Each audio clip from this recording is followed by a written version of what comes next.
আমার নবী মুস্তাফা একদিন বেলালকে বলছে, বেলাল চলো আমরা মক্কাতে আজান দিয়ে আসি। জোরে বলেন সুবহানাল্লাহ। আমার নবীজি বেলাল রাদিয়াল্লাহু তাআলা আনহুকে সঙ্গে করে নিয়ে মক্কায় গেলেন।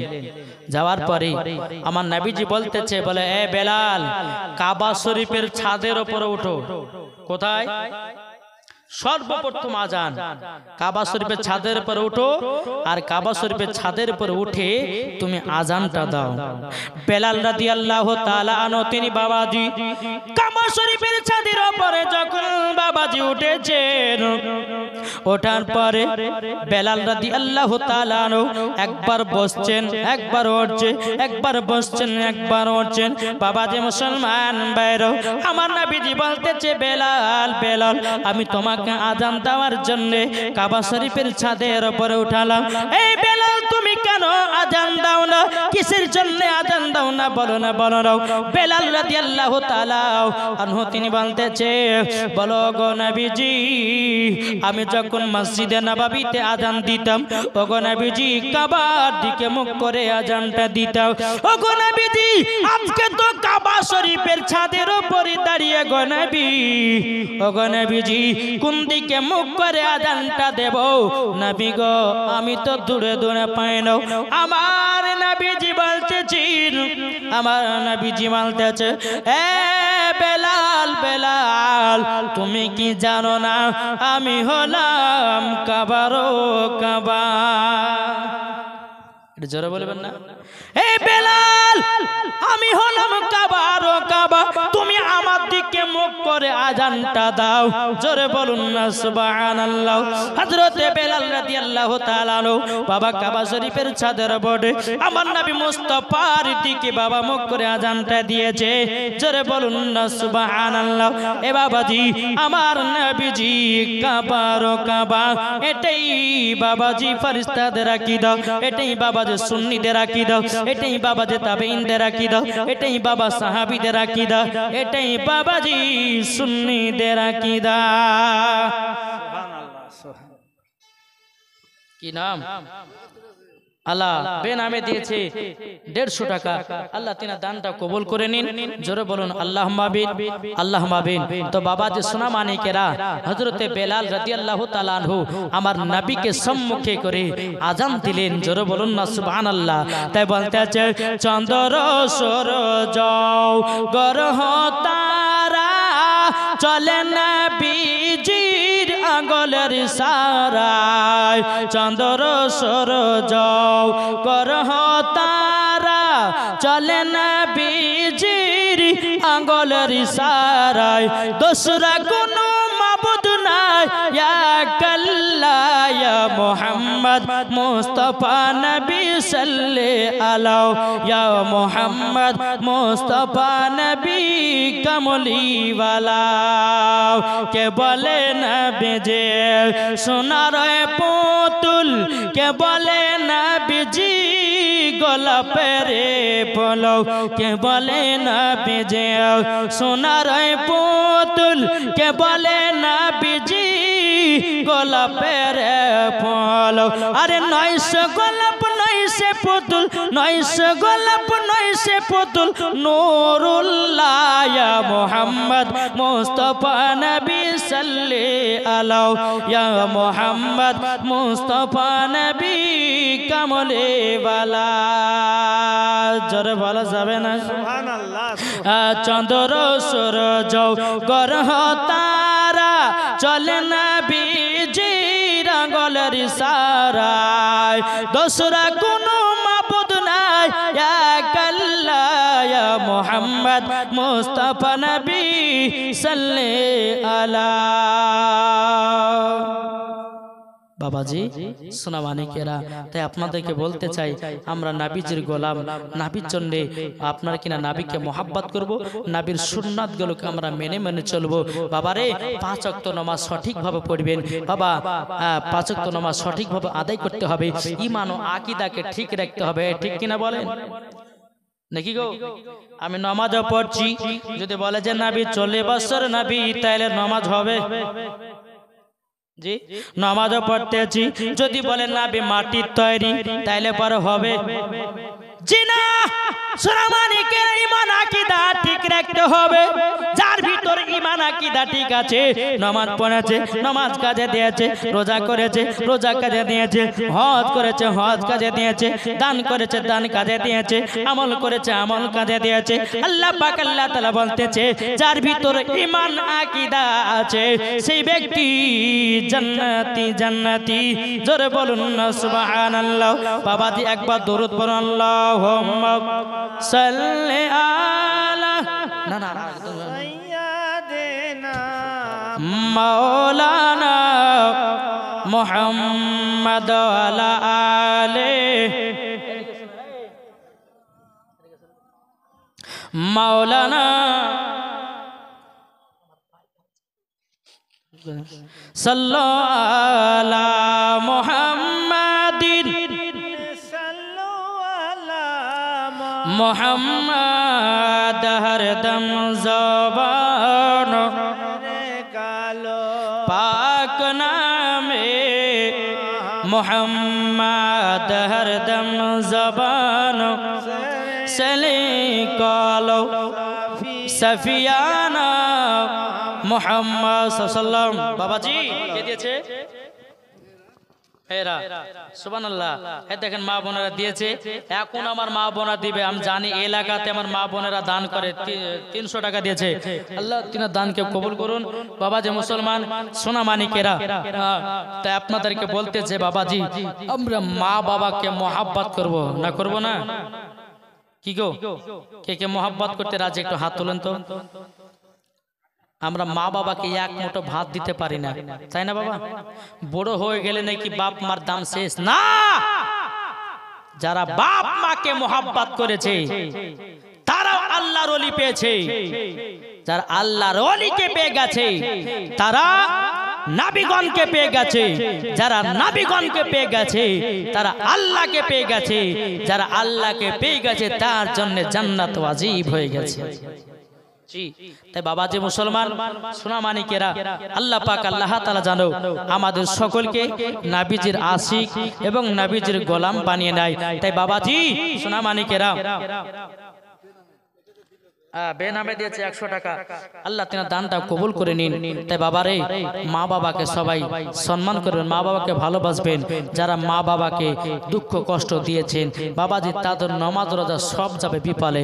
তাই বলতে আছে মা বাবাকে দুঃখ দিলে নামাজ হবে না, মা বাবাকে কষ্ট দিলে নামাজ হবে না।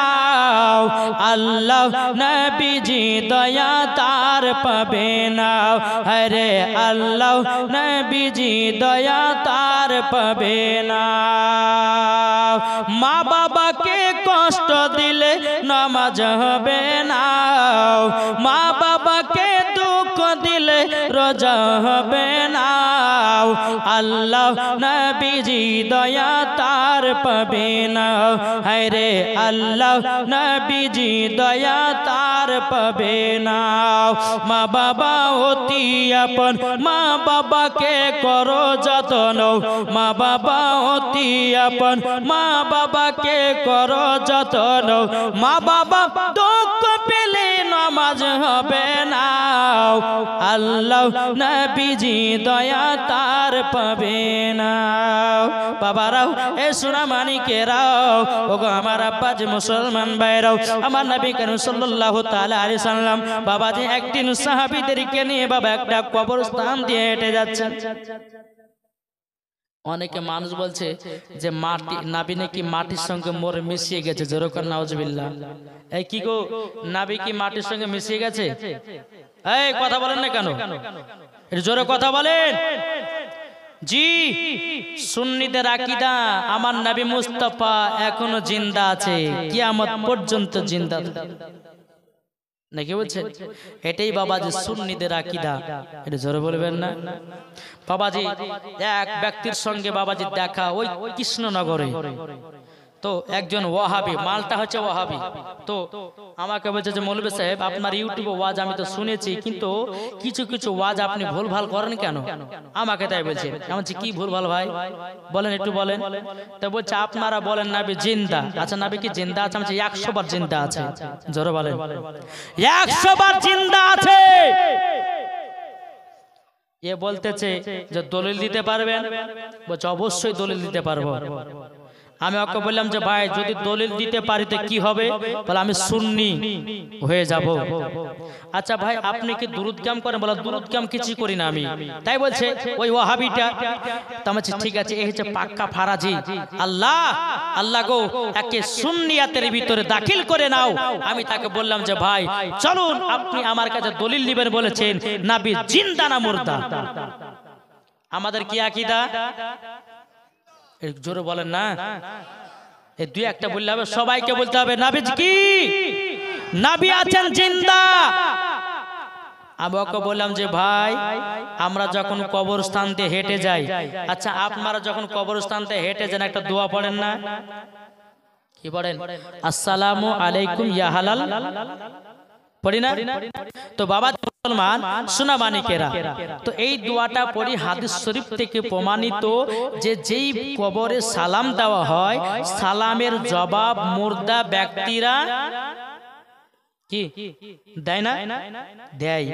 আমি ওকে বললাম ভাই একজন ব্যক্তি যদি কবরস্থান দিয়ে হেঁটে যায়, কবরে যারা শুয়ে আছে তারা বুঝতে পারে, তারা পায়ের আওয়াজ ধাপের আওয়াজ তারা বুঝতে পারে। তাহলে এখানে বোঝা গেল বেরাদর ইসলাম মুআদ্দাস সামানিক রাম, আল্লাহ পাক আল্লাহ তাআলা তাতালেছেন বেরাদার কি নাম একজন বেনামে দিয়েছে 500 টাকা। আল্লাহ তিনার দানকে কবুল করে নিন। একবার দূর পড়ুন আল্লাহুম্মা।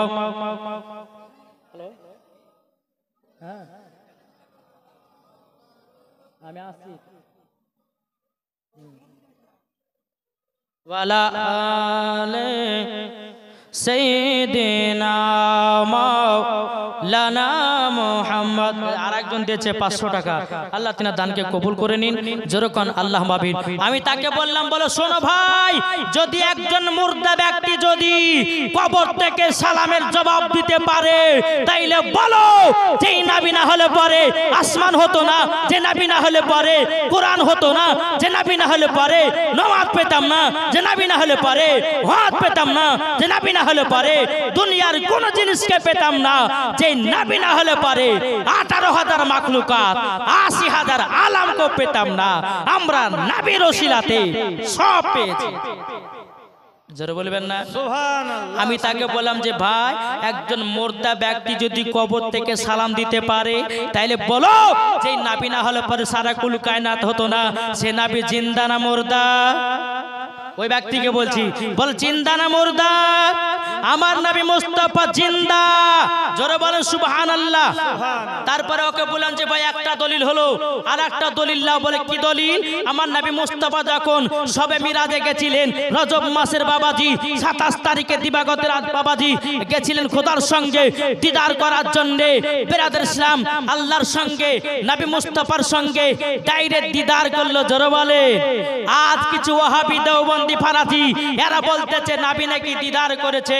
বাবাজি 70টা পর্দার আড়ালে না, আমার নবী মুস্তাফা খোদার সঙ্গে ডাইরেক্ট দিদার করেছে। এখানে একটা পয়েন্ট আছে। তো আল্লাহ পাক আমার নবী বলতেছে বলেন আল্লাহ গো পাশের আলী দিয়েছে 500 টাকা। আল্লাহ তিনার দানকে কবুল করুন। তো বাবাজি মুসলমান সোনা মানিকেরা, তো দেখেন আল্লাহ নবী সাল্লাল্লাহু আলাইহি সাল্লাম বলছে বলে আল্লাহ গো আমি তো বিদায় নেব, তবে আমার উম্মতের জন্য কিছু তোফা দেন। বেনামে দিয়েছে 500 আর বেনামে দিয়েছে 200। আল্লাহ তিনার দানকে কবুল করুন। জোরে বলুন আল্লাহ মাবিন। তো বাবাজি আমার আল্লাহ পাক আল্লাহ তাআলা আমার নবীকে কওয়াক্ত নামাজ দিয়েছিলেন। এই কওয়াক্ত দিয়েছিলেন 50 ওয়াক্ত নামাজ সবারই জানা। কিন্তু আল্লাহ পাক আল্লাহ তাআলা মুসা নবীকে ইশারা করলেন। মুসা নবী কয় নাম্বার আসমানে ছিল? এই কি গো মুসা নবী কয় নাম্বার আসমানে ছিল? 6 নাম্বার আসমানে আমার নবী মুস্তাফা যাচ্ছেন, যেতে যেতে আমার মুসা নবী বলতেছে, হাবিব আপনি এত খুশিময় কেন? আল্লাহ পাক আল্লাহ তাআলা আপনাকে কি দিয়েছেন যে আপনি এত খুশি? আমার নবীজি বলতেছে, বলো শোনো, আল্লাহ পাক আল্লাহ তাআলা আমার উম্মতের জন্য 50 ওয়াক্ত নামাজকে ফরজ করে দিয়েছে। বেরাদার, নেকদার শেখ দিয়েছে 500 টাকা, আল্লাহ তিনার দানকে কবুল করে নিন। বাবাজি মুসলমান সোনামানিকেরা, আসুন তাই আপনাদেরকে আমি বলতে চাই, তো আমার মুসা কালিমুল্লাহ বলতেছে, বলে হাবিব গো, আপনার উম্মতেরা 50 ওয়াক্ত নামাজ পড়তে পারবে না, আপনি খোদার কাছে যান, যাওয়ার পরে কিছুটা নামাজ হালকা করে নিয়ে আসেন। এইরকম ভাবে নিয়ে বাবাজি 1 না 2 নয়, উম্মতের জন্য আমার নবী মুস্তাফা খোদার সঙ্গে দিদার করেছে 9 বার। নবীর জন্য একবার আমার নবী মুস্তাফা ডাইরেক্ট দিদার করেছে 10 বার। জোরে বলবেন না? তাহলে বাবাজি সোনামানিকেরা, তাহলে বলুন, নবীগণ যদি জীবিত না থাকতো তো মুসা নবীর সঙ্গে 6 আসমানে দেখা না কি গো? তো বাবাজি মুসলমান সোনামানিকেরা 6 নাম্বার আসমানে দেখা, তো নবীগণ জিন্দা আছে, এটাই সুন্নিদের আকীদা। নবীগণ জিন্দা আছে বাবাজি মুসলমান, এটাই বাবাজি ফারিস্তাদের আকীদা। নবীগণ জিন্দা আছে, এটাই হলো তাবেঈনদের আকীদা। নবীগণ জিন্দা আছে, এটাই বাবাজি সুন্নিদের আকীদা।